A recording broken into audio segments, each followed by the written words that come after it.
Modernisation, जिसके चलते आजकल काफी सारी चीजें हो रही हैं और इसका नजारा ना हमें अपने आसपास या थोड़ा बहुत सोशल मीडिया देखने पर ही पता चलता है। और हर चीज का जैसे अच्छा बुरा दोनों होता है, उस तरह इस चीज का भी एक इविल पॉइंट है और वो है अनवांटेड प्रेगनेंसीज एंड अबॉर्शंस। अब ये चीज अच्छा है बुरा है नहीं है इसके रिगार्डिंग मैं डिस्कस नहीं करूंगी। मैं जो डिस्कस करूंगी वो है इसके रिगार्डिंग सुप्रीम कोर्ट का जो लेटेस्ट गाइडलाइन आया है। तो लेटली हुआ क्या कि रिसेंटली सुप्रीम कोर्ट ने एक 15 साल के बच्चे के 28 वीक से भी ज्यादा की प्रेगनेंसी को टर्मिनेट करना अलाउ किया, जो कि लगभग कितना समय है, 7 महीने से भी ज्यादा।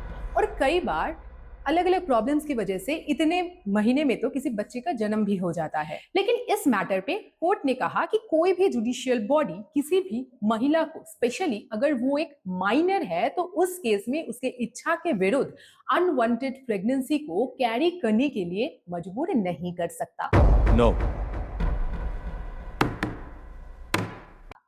कोर्ट ने कहा है कि रिप्रोडक्टिव चॉइस का जो राइट है वो हमें खुद कॉन्स्टिट्यूशन से मिलता है और अपने बॉडी के रेस्पेक्ट में कोई भी डिसीजन लेना, स्पेशली अगर वो रिप्रोडक्शन से रिलेटेड मैटर है, तब तो वो हमारे कॉन्स्टिट्यूशन के आर्टिकल 21 के अंडर ही आता है।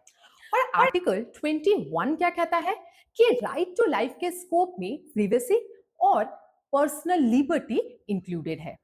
अब ये समझना जरूरी है कि ये डिसीजन इंपॉर्टेंट क्यों है। लेकिन उसमें जाने से पहले मैं बता दूं कि सुप्रीम कोर्ट या हाई कोर्ट के जो भी डिसीजंस होते हैं, जो भी जजमेंट्स होते हैं, वो क्लैट या फिर अपकमिंग किसी भी लॉ एंट्रेंस एग्जाम्स के पर्सपेक्ट से बहुत ज्यादा इंपॉर्टेंट होता है। वो लीगल में मदद करता है और करंट अफेयर्स के एस्पेक्ट से भी काफी इंपॉर्टेंट रहता है। और किसी भी लीगल इस तरीके के एस्पेक्ट्स को, करंट अफेयर्स को हम हमारे चैनल पे डिस्कस जरूर करते हैं, तो हमारे चैनल के साथ जुड़े रहने के लिए चैनल को सब्सक्राइब जरूर करना। और साथ में ये भी बता दूं कि Calcutta university law entrance test और क्लैट 2027 के लिए एडमिशंस अभी चालू है। तो अगर इसके प्रिपरेशन के रिगार्डिंग आपकी कोई भी इंक्वायरी है तो आप स्क्रीन पर दिए गए नंबर पर कॉल या फिर व्हाट्सएप कर सकते हैं। तो अब टॉपिक पर वापस आते हैं और जानते हैं कि ये पर्टिकुलर सुप्रीम कोर्ट का जजमेंट इतना ज्यादा इंपॉर्टेंट क्यों है। तो नॉर्मली अबॉर्शंस को इंडिया में जो लॉ गवर्न करती है वो है medical termination of pregnancy act 1971। और ये पर्टिकुलर एक्ट रिसेंटली 2021 में अमेंड भी हुआ था। तो अबॉर्शंस के रेस्पेक्ट में ये एक्ट क्या कहता है? इस कानून के तहत 20 हफ्ते तक की प्रेगनेंसी यानी कि 5 मंथ्स तक की प्रेगनेंसी को टर्मिनेट किया जा सकता है और इसके लिए सिर्फ एक ही डॉक्टर का ओपिनियन काफी होता है। लेकिन अगर प्रेगनेंसी 24 वीक्स की है यानी कि लगभग 6 महीने की है, तो उस केस में सिर्फ स्पेशल सर्कमस्टांसेस में ही अबॉर्शन अलाउड होता है, जैसे कि अगर कोई माइनर है तो। लेकिन इसके लिए मिनिमम 2 मेडिकल प्रैक्टिशनर्स का ओपिनियन इंपॉर्टेंट होता है, अदरवाइज ये पॉसिबल नहीं होगा। अब सवाल आता है कि अगर प्रेगनेंसी 24 हफ्ते से ज्यादा की है तो उस केस में टर्मिनेशन अलाउड नहीं है। ये सिर्फ तभी होगा अगर फीटस में कोई एबनॉर्मेलिटी है और इस जिस एबनॉर्मेलिटी की पुष्टि एक मेडिकल बोर्ड करती है। अबॉर्शन लॉज को डिटेल्स में मैंने इस पर्टिकुलर वीडियो में डिस्कस किया था, तो आप उसको भी चेकआउट कर सकते हैं इस वीडियो के बाद। लेकिन इस पर्टिकुलर केस को अगर आप देखें तो इसमें एमटीपी एक्ट का बियॉन्ड जाकर सुप्रीम कोर्ट ने यहां पर 28 वीक्स के बाद प्रेगनेंसी के टर्मिनेशन को अलाउ किया है। अब यहां पर इंपॉर्टेंट है ये जानना कि इस पर्टिकुलर केस में सुप्रीम कोर्ट ने क्या क्या जस्टिफिकेशंस दिए। कोर्ट ने कहा है कि ये सिचुएशन है फीटस वर्सेस चाइल्ड का और इस सिचुएशन में लॉ हमेशा उस 15 साल के बच्चे के फ्यूचर डिग्निटी और उसके वेलबींग को ही प्रमोट करेगा।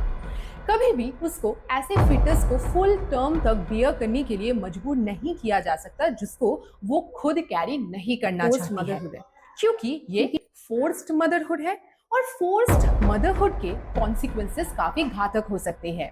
उस बच्चे की जिंदगी पूरी तरह से खराब भी हो सकती है। अब ये जो रिप्रोडक्टिव ऑटोनॉमी की बात हम कर रहे हैं, इसको लेकर हमारे देश में काफी ज्यादा विवाद है और इस टॉपिक पे घिरा हुआ काफी ज्यादा प्रॉब्लम्स भी है। सबसे पहले तो यहाँ पर ये सवाल आ जाता है कि ये जो पर्टिकुलर चीज है, ये इसकी लीगैलिटी क्या है और ये मोरली कितना करेक्ट है। स्टेट हमेशा यही चाहता है कि वो अनबॉर्न फीटस के राइट को प्रोटेक्ट करे, उसको जबरदस्ती टर्मिनेट ना करे। वहीं दूसरी तरफ प्रेग्नेंट वुमेन की बॉडीली ऑटोनॉमी भी काफी ज्यादा इंपॉर्टेंट है। तो ऐसे में कोर्ट ने इस केस से ये साफ साफ क्लियरली बता दिया है कि वुमेन की बॉडीली ऑटोनॉमी ज्यादा इंपॉर्टेंट है।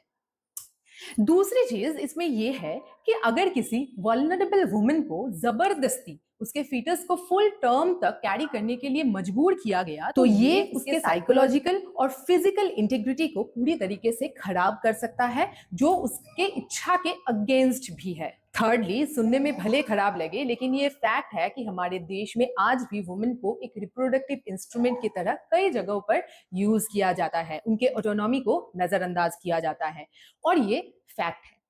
फर्दरमोर, एनएफएचएस 5 के डेटा के अनुसार इंडिया में सिर्फ 5% वुमेन ही अपने बॉडी से रिलेटेड या फिजिकल हेल्थ से रिलेटेड डिसीजंस खुद लेती है। तो देखिए, ये सारी प्रॉब्लम्स तो है, लेकिन जो बात मैंने शुरू में कहा था कि ये सारी चीजें ना काफी हद तक मॉडर्नाइजेशन का ही एक साइड इफेक्ट है, उसी से ये प्रॉब्लम्स अराइज हुआ है। क्योंकि जो चीजें सिर्फ मैरिड कपल्स के लिए कंसर्न का विषय था, वो अब टीनेजर्स को सोचना पड़ रहा है, उन मैटर से डील करना पड़ रहा है। और ये फैक्ट है, पढ़ने लिखने की उम्र में लोग अब ऐसी चीजों को लेकर ज्यादा इन्वॉल्व हो रहे हैं और ऑटोनॉमी, राइट, इन सब की बातें आ रही है। मैं ये नहीं कह रही हूँ कि राइट्स होना ना होना गलत है या कुछ, वो कुछ भी मैं नहीं कह रही हूँ। मैं बस इतना कह रही हूँ कि ये जो प्रॉब्लम है, इसको लेकर के हमारे टीन्स को सोचने की जरूरत वाकई में नहीं थी। आप इस विषय में क्या सोचते हैं, ये हमें कमेंट्स में जरूर बताना। ये वीडियो इंफॉर्मेटिव लगी और आप चाहते हैं कि ये और भी लोगों तक पहुंचे, तो इस वीडियो को लाइक जरूर करना। Thanks for watching.